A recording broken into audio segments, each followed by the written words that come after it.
Drop it.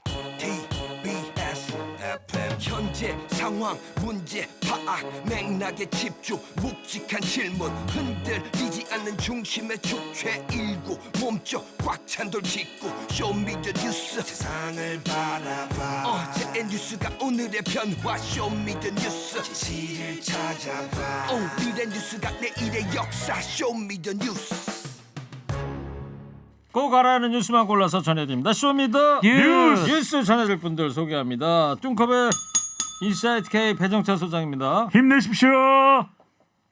그렇게 소리를 질러요. 깜짝 놀라게. 뚱블리 정상근 시사 전문 기자입니다. 네, 반갑습니다. 네, 좀 살살해 주세요. 예, 힘내시라고요. 예. 0190 저 청취자께서 제가 110만 원 드릴게요. 부모님 팔순잔치 사회 봐주세요. 7년 남았습니다.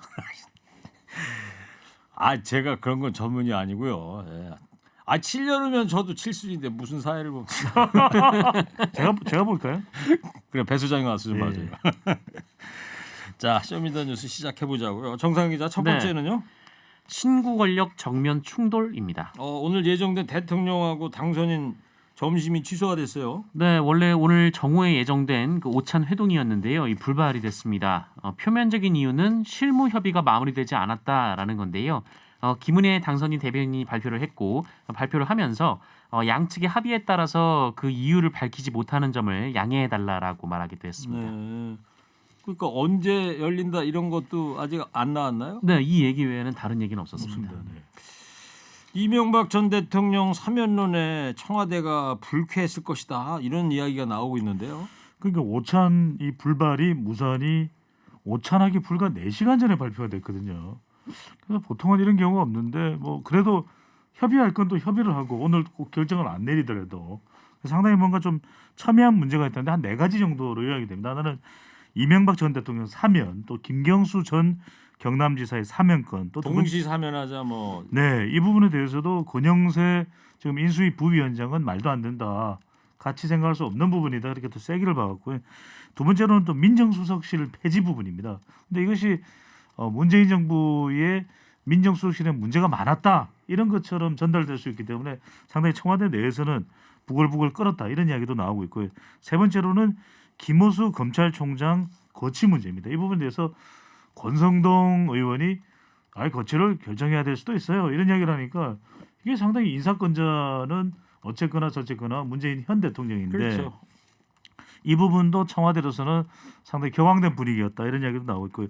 네 번째로는 공기업 인사 문제입니다. 기관장들. 예, 그래서 일단은 지금 남아있는 대통령의 임기가 거의 뭐 3개월 가까이 되고 또 지금 미뤄졌던 인사도 있기 때문에 인사를 해야 되는 거 아니냐.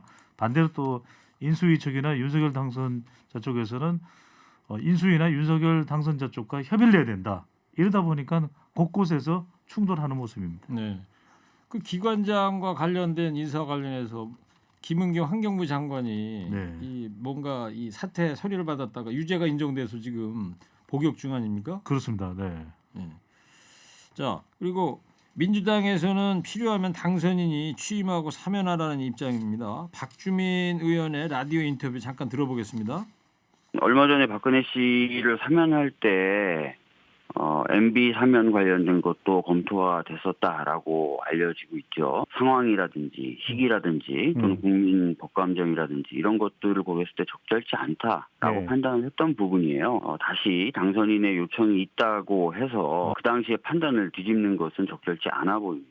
지금 당선인이 대통령으로 취임하는 게 2달이 안 남았거든요. 그래서 사실 당선인 입장에서는 본인이 대통령에 취임하고 나서 그것이 맞고 또 국민 통합에 도움이 된다라고 판단한다면 당선인이 할 수도 있는 문제입니다. 그것을 넘어서서 뭐 김경수 지사와 같이 뭐 이렇게 하는 것은 아직 아닌 것 같습니다.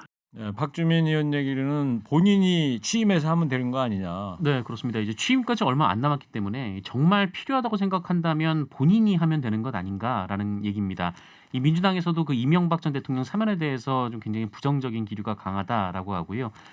또 이 박주민 의원은 특히 이제 김경수 전 경남도지사를 같이 거론하면서 이 국민의힘에서 사면 얘기를 하는 것에 대해서 이명박 전 대통령 사면에 대해서도 부정적인 입장이기 때문에 이 김경수 전 지사를 언급하는 것도 아닌 것 같다라며 좀 불쾌감을 드러내기도 했습니다. 네. 그리고 이 오찬이 이 오늘 취소가 된 이유 중에 공공기관 인사 두고 아까 배 수장도 얘기했는데 네네. 여기 가지고도 이제 입장이 충돌했을 것 같아요. 그렇습니다. 결국 인수위도 인사가 가장 중요한 분야 중에 하나이고 또 현 정부도 예정된 또 인사는 어떻게든 결정을 내릴 수밖에 없는 상황인데 상당히 또 난감한 상황입니다. 또 이 3월달, 4월달이 인사 시점인 그런 공기업들도 상당히 있거든요. 그런 만큼 또 미룰 수는 없고 또 인수위 측과 어떻게 협의를 해야 될지 그런 기준이 딱히 있는 것도 아닙니다. 그러다 보니까 최근에 한국 성장 여기에 어떠냐면 국가 또 자본이 이제 예산이 투입된 곳인데 각종 우리 뉴딜 사업과 관련된 것을 이제 자금을 운용하는 곳인데 CEO를 또 결정하지 못하고 또 미뤄졌습니다. 그러다 보니까 이게 사업이 제대로 진행이 안 될 수도 있는 것이고 그러다 보니까 공기업 인사에까지도 이제 충돌하는 모습이 나타나고 있습니다. 네. 정세영 기자. 네. 배 수장 아까 민정수석실 얘기도 했는데 이 청와대가 불쾌감을 드러내지 않았어요? 네, 맞습니다. 이 청와대 고위 관계자가 어제 그 언론인들에게 이렇게 얘기를 했는데요. 그 윤석열 당선인이 민정수석실을 폐지하겠다라고 밝힌 것은 뭐 정책적 판단의 문제이긴 한데 정부에서 하지 않았던 일을 민정수석실의 폐지 근거로 삼는 것은 적절하지 않다라는 얘기였습니다. 네. 이 윤석열 당선인이 이제 민정수석실 폐지를 얘기하면서 뭐라고 했냐면 국민들의 신상을 털었다 이런 취지의 얘기를 했었거든요. 그래서 이것이 이제 문재인 정부에서 이런 일이 벌어진 것처럼 오인될 수 있다라는 이 청와대 고위 관계자의 얘기였는데요. 그러면서 이 현 정부 민정수석실은 민심 청취, 이 반부패 정책 조정, 공직 감찰, 이 친인척 관리 등 이 법령에서 정한 업무와 소임에만 충실해왔다 이렇게 반박을 했습니다. 네. 어때요? 역대 대통령 당선자 중에 네. 지난번 문재인 대통령 때야 뭐 바로 인수위도 없이 바로 취임과 함께 업무를 그렇습니다. 시작해서 네. 전임 대통령을 만나고 나서 그러지 못했는데 네.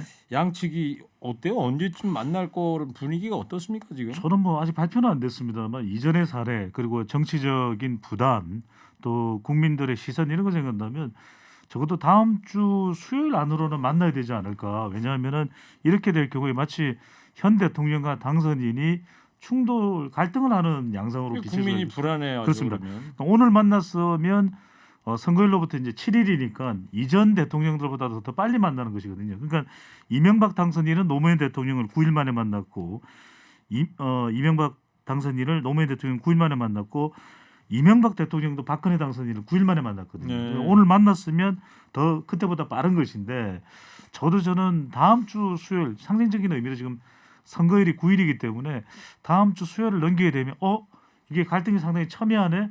이러다가는 큰일 날 수 있겠네. 어쩌지? 하는 상당히 또 여론 불안도 있을 수 있기 때문에 네. 저는 어떻게든 양쪽 다 부담을 잠재우기 위해서라도 다음 주 수요일 안에는 만날 걸로 보입니다. 개인 생각인 거죠? 개인 생각인 무슨 거죠. 정보가 있거나 그런 건 아니고. 분석을 한 겁니다. 네. 알겠습니다. 정상 기자 네. 두 번째 쇼미더뉴스는요. 용산 대통령 시대입니다. 윤석열 당선인 측이 국방부 청사를 대통령실로 쓰기로 했다 이런 보도가 오전에 나오고 있는데요. 네, 이 김은혜 당선인 대변인도 오늘 오전에 기자들에게 이런 얘기를 했는데요. 그 윤석열 당선인이 취임 후에 이 청와대로 들어갈 가능성은 제로다. 이렇게 얘기를 했습니다. 청와대로는 하여튼 안 들어간다. 네, 맞습니다. 김은혜 대변인의 공식 브리핑이었습니까? 네, 기자들 앞에서 그렇게 얘기를 했고요. 그리고 오늘 오전에 서울경제에서는 이 대통령 집무실을 그 용산구 국방부 청사에 마련하기로 결정했다라는 보도가 나오기도 했는데요. 이미 이 관련 업무를 총괄하는 윤한홍 의원 그리고 이 대통령 경호처장에 내정된 김용현 전 합동참모본부 작전본부장 등이 집무실을 보고 이제 실측을 했다 이런 보도까지 나온 상황입니다. 네, 뭐 지하서부터 뭐 점검을 했다 이런 얘기도 네. 있는데. 네네. 그 저도 국방부 출입 기자를 한 6달 한 적이 있는데 거기 들어가기가 되게 까다로워요. 맞습니다. 예, 어떤 국민과의 소통을 위한 공간이라고 한다면 거기는 더 외지죠. 거기가. 네. 예. 더군다나 제가 또 육군 발전자문위원이기 때문에 국방부를 잘 알고 있거든요. 그렇군요. 네네. 그 국방부 청사도 자주 왔다 갔다 하셨겠네요. 거기 들어가보진 못했습니다. 육군 발전 자문위원이에요. 네네. 저는 해군 발전 자문위원 했었는데. 네, 묻지도 않았는데. 자, 또 이 네. 국방부 말고 말이죠. 이 새 대통령실에 두꺼운 방탄 유리를 두른다. 이게는 어디를 염두에 둔 거죠? 그러니까 아까 그 최고 진행자께서 앵커께서 배 소장이 뭐 정보가 있어요 그랬는데 제가 정보가 없어도 이건 분석으로 가능한 이야기거든요. 네. 그래서 어제 우리 방송을 할 때 방탄유리 이야기를 말씀드렸는데 마침 기사가 됐습니다. 이게 제 이야기가 기사가 아니라 새 대통령실에는 7.62mm 방탄유리가 둘러싸여진다 이런 이야기인데 이 정부청사 이야기가 나왔었는데 처음에 이제 광화문 시대는 정부청사 본관 말고 바로 그 옆에 이 외교청사가 있거든요. 예, 옆에 좀 낮은 건물. 예, 별관이라고 청사보다. 예, 별관이라고 부르는데 여기가 다 새 건물이에요. 여기가 지금 외교부가 쓰고 있는 그렇죠. 거죠. 새 건물입니다. 근데 여기가 외교청사다 보니까 보안이 상당히 잘 돼 있거든요. 게다가 이제 지하 주차장까지 있으니까 이곳을 대통령의 집무실로 하겠다고 하면서 방탄유리를 두를 예정이었다. 이렇게 했었는데 이제 국방부 청사로 결정이 되면 굳이 여기다가 방탄유리를 할 이유는 없는 거죠. 아직 결정된 거는 아닌 거죠. 결정된 게 네네, 결정된 건 아닌데 아닙니다. 그러니까 국방부도 결정된 게 아니고 정부 청사도 아니고 네, 지금 뭐 예, 발표된 건 외교부 아니고요. 청사도 아니고. 근데 이 말씀을 드려야 될 것 같아요. 그러니까 정상 기자가 뉴스 브리핑은 뭐 대한민국 최고인데 서울경제는 이 단독이라고 윤 당선인이 국방부 청사를 대통령실로 확정됐다 이런 또 제호의 또 기사가 실렸거든요. 네. 예. 그 아직 공식적인 인수위의 발표는 인수위 없는 발표는 거예요? 없었습니다. 근데 이게 알겠습니다. 단독으로 해서 용산 대통령 시대 개막됐다. 이렇게 알겠습니다. 배 소장께서 그 방탄유리 얘기하시면서 네, 방탄소년단 네, 생각나시나요? 그 수치도 정확히 얘기해 주시기 그러는데 네. 근데 미리미리예요? 밀리미리요. 밀리미터 아니에요? 밀리미터 아니에요? 어쨌거나요. 네. 네. 밀리터리랑 또 무슨. 그리고 또 저 김경래 PD가 네. 오늘따라 좀 배 소장님이 좀 이 마스크를 써서 그런가? 네. 웅얼웅얼 소리가 난다. 아 자제하겠습니다. 네. 가갸 거겨. 네. 자 청와대를 하여튼 나오겠다는 것은 오늘도 재확인을 한 거고 인수 네, 네, 대변인이 그렇습니다. 윤석열 당선인의 이 공약이었지 않습니까? 네, 대선 공식 선거운동 첫날이었던 지난 2월 15일 이 서울 청계광장에서 대선 출정식이 있었는데요. 이때 윤석열 당선인은 국민위에 군림하는 청와대 시대를 마무리하고 국민과 동행하는 광화문 시대를 열겠다 이렇게 얘기를 했습니다. 그러면서 참모 뒤에 숨지 않고 국정 현안을 놓고 국민과 직접 소통하겠다라고 했고요. 또 탁상머리와 철진한 이념이 아니라 현장에서 답을 찾겠다 이렇게 약속을 했었습니다. 네. 국민과의 소통은 어떤 공간보다는 차라리 그냥 한 달에 한 번씩 그러면 KBS 그럼요. 같은 데서 국민과 대토론을 한다든가 네. 이런 게 더 낫지 않겠냐 이런 문자도 아까 어떤 청취자께서 보내주셨는데 MBC가 더 낫지 않나요? 네? MBC. 대충 하세요. TBS가 네, 낫죠. 네, 네. 알겠습니다. TBS 하면 더 좋고요. 네. 네. 근데 원래 이 광화문 아니었습니까? 갑자기 뭐 용산 얘기 나오고 왜 그러는 거예요? 그게 지난번에도 말씀드렸는데 일단 선거 국면에서는 상징적으로 광화문 시대 정부 청사로 이야기를 했었는데 실제 문재인 대통령도 검토했지만 못한 이유가 있다는 말씀드리지 않습니까? 네. 여러 가지 보안 문제 또 문재인 대통령은 그런 공약을 하고서 일단 청와대를 들어갔죠. 들어갔습니다. 인수위 기간이 없었으니까. 없었습니다. 그래서 그랬다가 1년 넘고 있다가 이제 네. 포기했다 이런 게 많이 됐었어요. 검토를 했지만 경호 문제로 그 가능치가 않은 부분이었거든요. 근데 이제 지금 용산 이야기가 나온 것은 결국 그런 문제를 어느 정도 보완할 수 있는 곳, 그래도 최적의 장소가 용산이 가능할 수 있겠다 이렇게 이제 검토가 된 건데 용산이 뭐 보안 문제, 경호 문제, 또 지하 벙커 문제 이런 부분은 가능한데 문제는 그 옆에 또 빼곡히 고층 건물이 들어서 있거든요. 네, 아파트들. 삼각 지역 주변에 상당히 고가의 아파트가 또 신용산 지역에도 상당히 고층 아파트들이 많습니다. 뭐 BTS가 있는 하이브 빌딩도 있고 또 아모레 퍼시픽 빌딩도 있고 이러다 보니까 거기서 국방부 청사가 그대로 내려다 보이거든요. 이게 보안 문제에 좀 문제가 되지 않겠냐 이런 이야기가 나오고 있습니다. 오, 그쪽 지리를 아주 훤히 깨뜨리고 계시네요. 아니 뭐 용산역 가야 되니까요. 예. 근데 보안상의 문제가 있다. 이게 뭐 고층 빌딩 있다 그러는데 또 다른 보안상의 문제는 어떤 게 있는 거예요? 네, 또 다른 점으로 제기되는 것은 지금 현재 이제 북한이 위협을 가해 오고 있는 상황이기 때문에 근데 지금 이 시점에서 굳이 국방부 인원들이 사용하고 있는 지금 청사를 비우고 그러다 보면 또 이제 이사도 가야 되고 사무실도 옮겨야 되고 그러지 않습니까? 그렇죠. 그래서 지금 이 혼란을 굳이 초래를 해야 되는가 좀 이런 지적도 한편에서 나오고 있습니다. 예. 그래서 만약에 국방부가 옮긴다면은 과천 합참 수방사가 대체로 우리가 그 과천 사당역에서 과천 넘어가는 길 쪽에 있는 것이고요. 예. 그쪽으로 옮긴다는 그런 전망도 나오고 있습니다. 다른 데도 아니고 국가 안보를 관장하는 부서인데 또 이런 분도 계십니다. 3470님인데 이전 찬성입니다. 남아 이런 중천금이라고 한번 뱉은 말은 책임을 져야죠. 예, 이런 청취자 의견도 계시고. 네.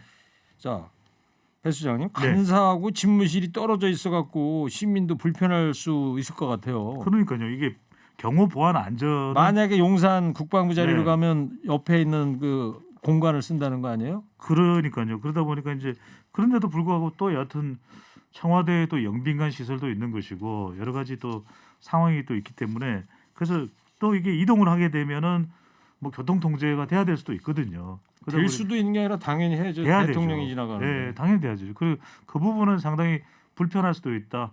뭐 교통 또 출퇴근 시간이면 상당히 또 혼잡할 수도 있다. 이런 또 우려가 나오는 것이죠. 네. 그 시민과의 소통 면에서도 국방부로 가게 되면 부적절하다 이런 지적도 있지 않습니까? 네, 왜냐하면 이 국방부 영내에는 뭐 국방부 청사뿐만 아니라 뭐 합동참모본부도 있고요. 또 뭐 합동전쟁 수행 모의본부, 국방부 근무지원단 뭐 이런 군사시설들이 굉장히 많습니다. 그래서 거기가 또 미군 기지 아닙니까 현재 그 네, 안에 미군 들어가 기지 있는 거 아니에요? 있고요. 그래서 이곳이 지금 국민 출입이 엄격하게 제한돼 있는 상황이고요. 네.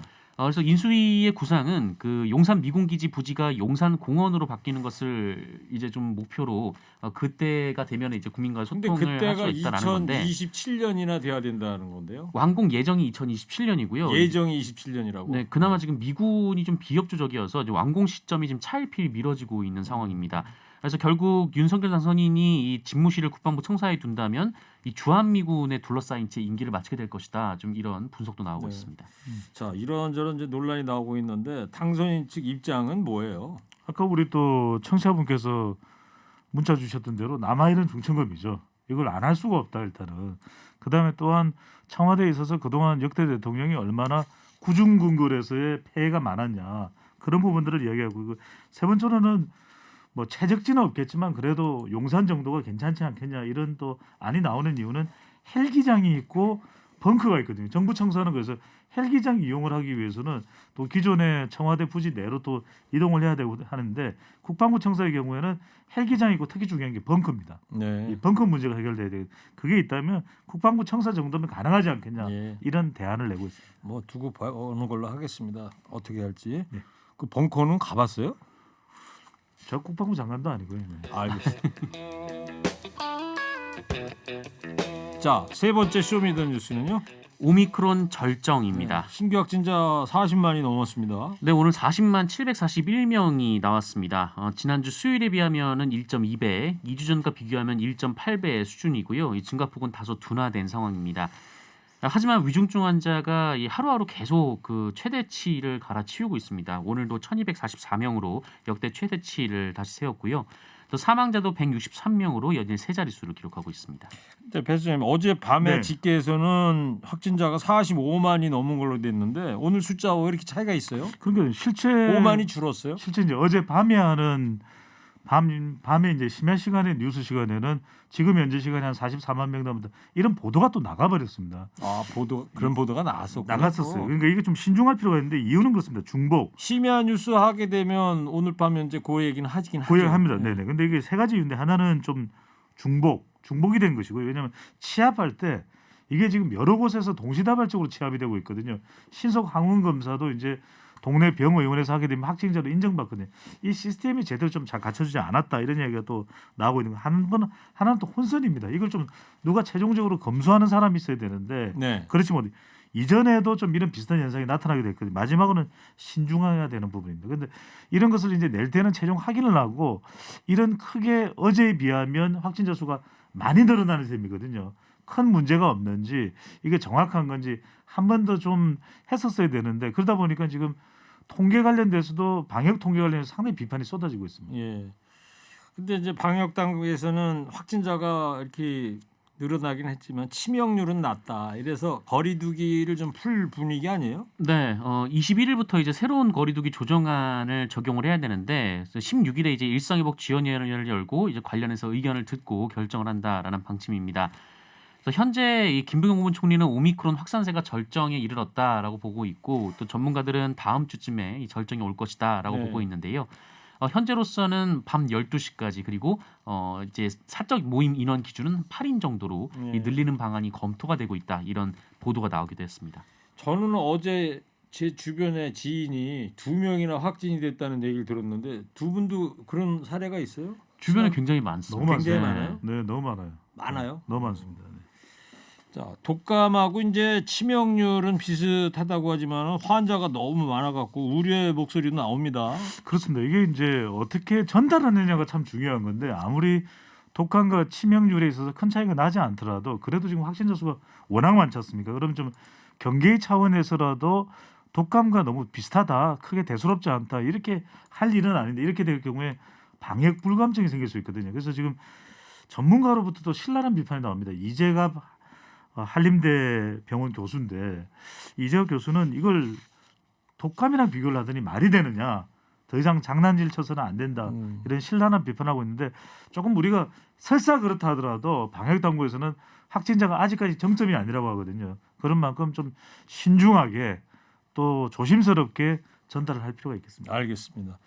오늘 제가 오전에 그 지인 중에 확진자 한 사람한테 전화를 해봤거든요. 네. 근데 목소리가 완전히 달라졌더라고요. 예. 이게 목이 아프다고 그러더라고요. 열은 없는데 네. 이 오미크론이 목에 참 많은 영향을 네. 준다고 네, 그런 얘기가 있습니다. 아니, 뭐 조심할 수밖에 없겠죠. 네. 자, 오늘 여기까지 하고요. 마지막으로 한 줄 평하겠습니다. 윤석열 당선인이 대통령 집무실을 용산 국방부 청사로 이전하는 방안을 검토하고 있습니다. 오늘 여기에 대한 두 분의 한 줄 평 듣겠습니다. 자, 먼저 뚱커벨부터 해주세요. 3, 2, 1. 용산, 광화문, 청와대 공간보다 마음이죠. 모든 관직을 사탈하고 봉고파직하노라. 핸드폰을 집어던지고 그래. 아니 심혈을 기울여서 했는데 인정을 못 받으니까 길어서 그렇대 어제 이어서. 길어가지고요? 짧게 해요. 그러니까. 자제하겠습니다. 다음 정상 기자 해주세요. 3, 2, 1. 어디에 있냐보다는 마음이 중요하죠. 똑같은데. 짧아서 짧아서요. 네. 잠깐만 다시 하면 안 되나요? 하세요. 마음. 틀어줘 빨리. 잘했군 잘했어. 안 틀어주네. 예. 자, 쇼미더 뉴스 지금까지 배종찬 소장, 정상근 기자였습니다. 두 분 고맙습니다. 쇼미더 뉴스.